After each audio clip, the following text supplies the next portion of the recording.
Thanks for checking out the Brad and John Show podcast. This segment of the show is brought to you by John Combest's book, Stalking, Harassment, Internet Trolling, A Guide to Recovering and Rebuilding After Online Attacks.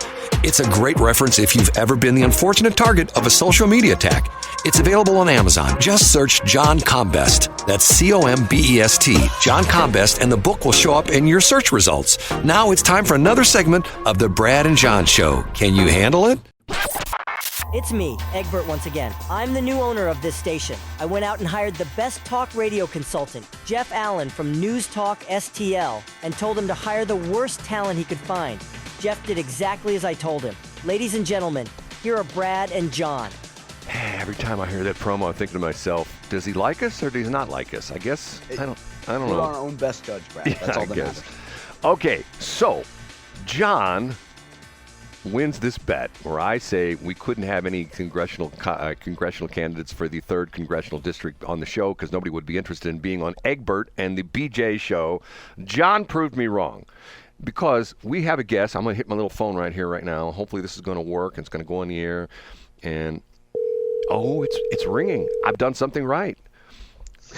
Now, here's the next problem. Hey, Brad. Taylor, how you doing? Good morning. Do you hear me okay? Hey, do you hear me okay? Hello? Yeah, now I can hear you now. Okay. I have to apologize to you that, this is not the most sophisticated radio station in the world. And the equipment here is a little bit funky. And John Combest is not in the studio. But can you hear John? John, say something. Hey, Taylor, how you doing? Can you hear him? Very faintly. Okay. So, John, don't get mad at me. I'm pretty much going to have to take this interview because I still don't have this situation worked out. There's an issue where John is not in the studio with me, and there's a thing called mix minus, which I won't get into. But it's a little bit tough for John to hear what's going on and vice versa. So, Taylor, It's just you and me. How's that? That sounds perfect. Now, you are an interesting guy in the respect that so far, you're the only guy who's running for the 3rd Congressional District who actually lives in the district. I tell you, Brad, that's one of the reasons that I jumped in. The announcement, Blaine made his announcement January 4th, and we waited 7 weeks looking for somebody in the district who actually was going to run, and nobody was raising their hand. And I said, well, I've got this experience. I've got a passion to serve, and so I guess I'll be the guy in the district who does run. Interesting. Now, for those of you who don't know you because of the fact that you're sort of a big deal in the center of the state, and we're obviously on the east side of the state, give everybody a thumbnail sketch of who Taylor Burks is. Yeah, the quick elevator pitch. I'm a 5th-generation farm kid that grew up down in southwest Missouri, 5th-generation Missourian. Joined the United States Navy when I was in college, have served 17 years, 8 of that on active duty, been in the reserve since, made 3 deployments overseas to the Middle East. I've served in the Far East and Japan for some short stints. And so a big chunk of my background and experience, not just farming, is in national security and what we're dealing with in the world. And then after I left active duty, my wife and I moved home.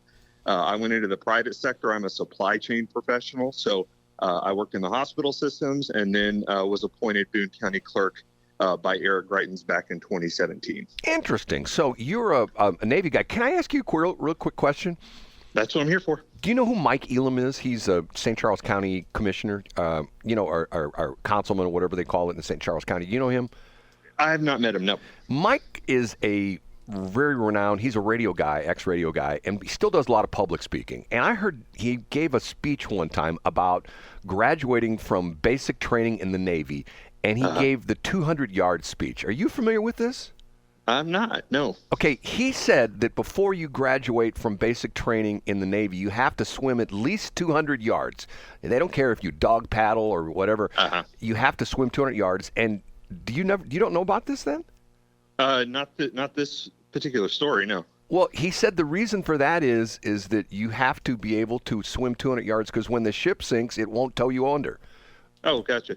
Yeah, I've done the swim test, but I didn't realize that the distance was based on the suction from a ship going under. I say our goal in the Navy, though, is to keep the ships afloat. That's right. Well, that's the whole thing.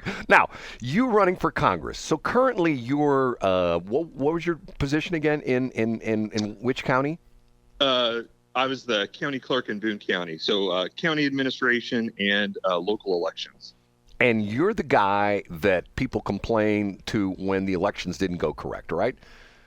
Yes, I mean, you get a lot of those complaints from both sides, but you're the official that fields everybody's beef about how long the wait is or who's on the ballot or why they didn't get this or that. Yeah. Now, why do you want to go to D.C.? Because let's be honest, a lot of times people go to D.C. and they sort of disappear.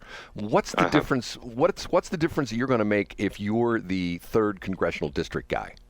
Well, I do think it's important that we have somebody who's from the district, who's a Missourian through and through, who knows our local issues, who knows our county issues. You know, being a state legislator is, you get a lot of attention, you get a lot of opportunity to mess with things at the state level. But when you're a county official, you're solving a lot of problems that people are seeing day to day, roads, schools, everything like that. That's what local officials deal with. But the flip side of that is there are a lot of things going on in the world, national security, foreign affairs, the southern border. These are things that I've dealt with my entire career in the United States Navy. And so I thought, hey, why not have somebody who's not somebody who spent their career in Jeff City, or a lawyer or a doctor or whatever that is, somebody who's worked on the problems that our country is facing, so that when you go and you have to question the administration or you have to look into the problems that your constituents are facing, I think that real world experience is enormously valuable. And then the last thing is that it's easy to disappear in D.C. if you don't have strong roots where you're from. And I say, you know, being a 5th generation Missourian, I'm not going to leave my state. I'm going to leave my kids and wife and generations of my family back here and go native in Washington, D.C.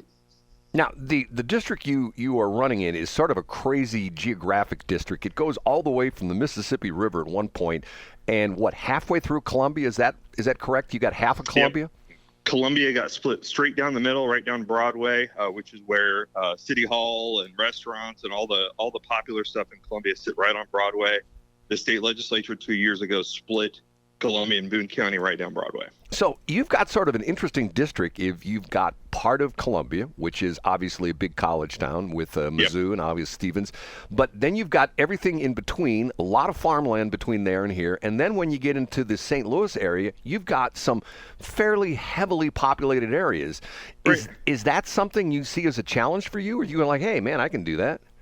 You know, it's not a challenge for me. I think it's a challenge for the other candidates who don't live here. But when you have grown up on a farm, you can go to the rural areas and talk issues that cattlemen or soy or whatever farmer you are, talk your issues. And then, like I said, I've deployed and been to some of the most populous places in the world, and being able to represent the United States, represent my country in the Navy, means that you have to know how to navigate some more urban issues. So for me, having lived both of these lifestyles, I think it's pretty easy to represent this very interesting district, as you say. Well, and the thing that's sort of interesting about it is you've got part of how many counties would this include? What 16. 16 counties. Wow. Yes, sir. And what's the most populous part of that would be on our side of the state, the eastern side of the state? So, the single biggest county in the district is St. Charles County. St. Charles has also been split in half, not just because of population, but because of, I think, some of the tomfoolery of the St. Charles politicians that get to Jeff City or got to Jeff City and were part of the wrangling around the redistricting in 2022. So St. Charles got split. St. Charles is the largest single county. Columbia is the largest city in the district, but as you note, it's been split in half. And then the rest of it is pretty rural. Cole County, which is Jeff City, Fulton. These are all sizable, small cities, but collectively, the balance is about 50-50 between central Missouri and the eastern part of the district. You're listening to Taylor Burks. He's running for U.S. Congress, 3rd Congressional District. Now, I don't know if you heard this or not, but I hope you're not mad at me. When we originally talked about you, I had some ideas for a campaign for you. Did you hear that podcast by any chance? I did, yep. Okay, now, I hope you don't mind, but I'm impressed by your credentials and things like that, and I really want to help you. I've already written a commercial for you. Can I read it for you? Well, so coming onto the show, I'd listened to your shows before, and I think I DM'd John and knew what was coming up. So I knew you were trouble, but go ahead. You know I was trouble.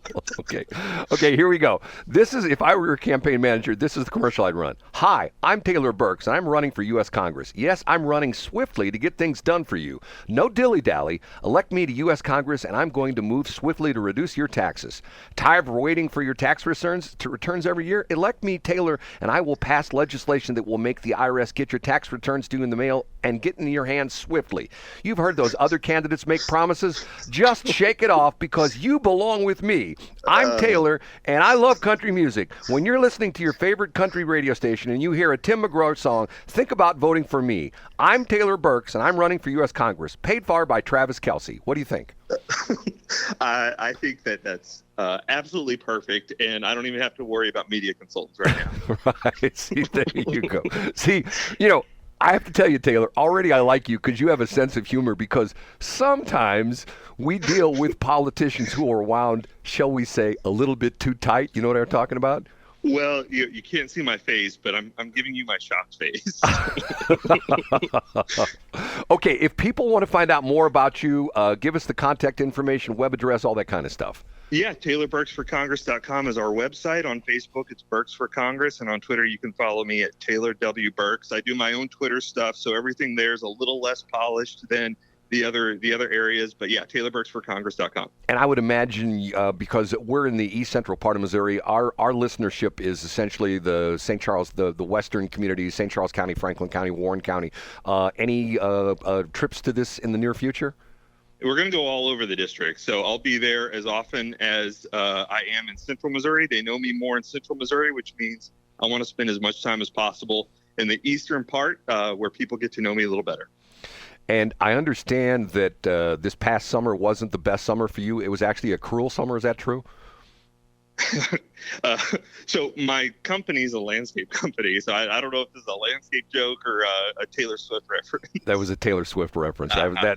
That was her big song this summer, Cruel Summer, which we're still playing on our other station. Taylor, it's been a joy. You have a sense of humor. I love it. Best of luck to you. And we've got a ways to go. The primary is, what's the date? You probably know that off the top of your head. August 8th. August 8th. If you don't mind, we'll keep in touch with you a couple more times down the road if you don't mind. We'll chat again. Absolutely. And do I get that contract of being your guy putting together your media for you after that great commercial I did for you? We'll send that over. It'll be in the mail. Thanks, Taylor. I appreciate Thanks, it. Bye-bye. John, he's got a good sense of humor, doesn't he? Oh, yeah, that was terrific. That was fantastic. Well, I have to be honest with you. I'm impressed by that. I mean, here's a guy who sounds like he's got it all together. Obviously served our country in the Navy the whole bit. He sounds like he's on top of the game. You know what I'm saying?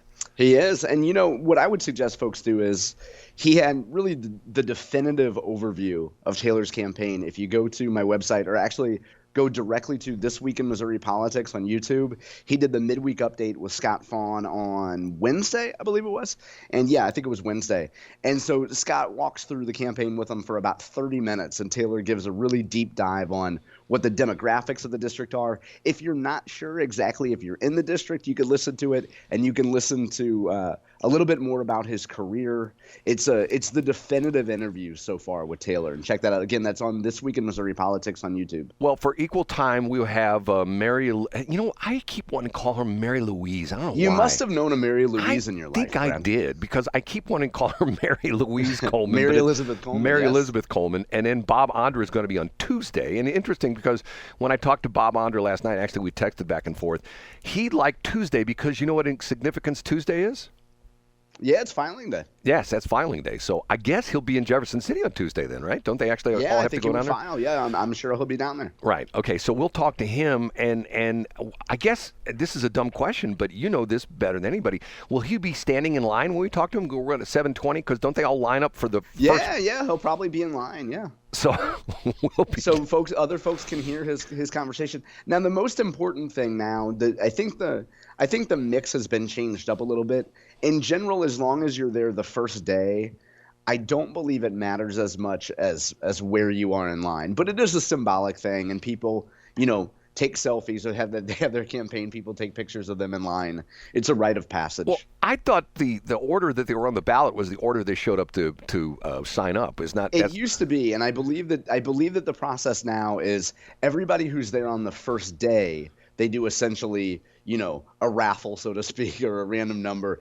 But as long as you're there the first day, that's the most important thing. So it's not like people are camping out like 2 weeks ahead of time to be first. That's exactly right. You're exactly right. Okay. So see, John, you're a great tutor for me. John is. See, here's the deal. John's the smart guy. The very smart guy. I'm the dumb radio guy. So that's I'm the smart mouth guy, Brad. I'm the smart mouth guy.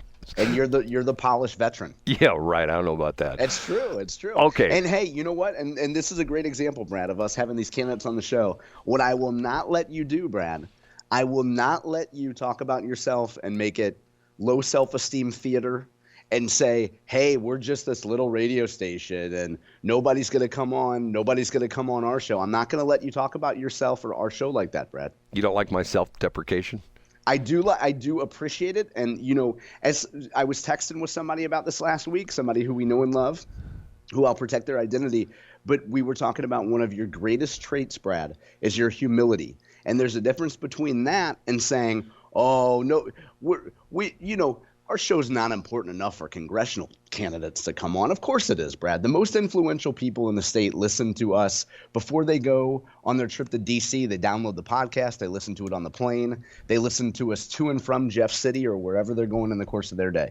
So I will not let you self-deprecate too much, Brad. Well, John, I will tell you this, that I will not think we have arrived. We've come to that, that pinnacle in the radio industry. I won't think we have arrived until Tracy Ellis calls me and say, "Oh, Brad, I love your show." And that she wants to do the show. And that she has unblocked me from social media. Yes, unblocked me as well, too. Okay, last couple minutes of this segment. Do you know who Bevis Schock is? Have you ever heard of this guy before? Oh, yeah. Okay. He's a prolific attorney. Right. Yeah. Okay. Kind of an old curmudgeon guy. Right. I love his name. Okay. Bevis Schock. I heard him yesterday in Mark Reardon's show. Do you know about this crazy situation in South City where this guy is a squatter on these people's front lawn? You've heard this weird story? Yeah. And didn't they tried to remove him, and what happened? It's just gotten bizarre. Apparently he's been there 3 years. He has like a tent and everything he's set up, and apparently the crazy little area of the law where he's able to get away with this is that if you have a piece of property, like let's say you live in your house, you have a house, that technically there are easements, like it depends upon where you're at. Typically it's like 10 or 12 feet of your front property is not technically your property. It's an easement that the county can, use, or, Ameren UE puts their wires and stuff like that through it. And technically, this guy, whoever this homeless guy is set up on the piece of property where it's the sidewalk, which is owned by the city, and part of the easement. So therefore, he's not technically on the private person's property, but he's got a tent right in front of their house on the sidewalk. Well, I think it's fair because, as I understand it, he mows, he removes the gumballs, he picks up litter. I mean, what more do you want from him, Brad? I might hire him out here. I don't think he does any of those things. Now, the interesting part of this is that, and there are certain cities that are having this wave of squatter problems where, and I think Atlanta's one of them right now, where the way the laws are written, that if, like, and this is especially true of real estate that is up for sale. People see a for sale sign. The squatters will take the for sale sign down. They'll break into the house and they'll fabricate a lease, which essentially says, hey, we're legal residents of the house.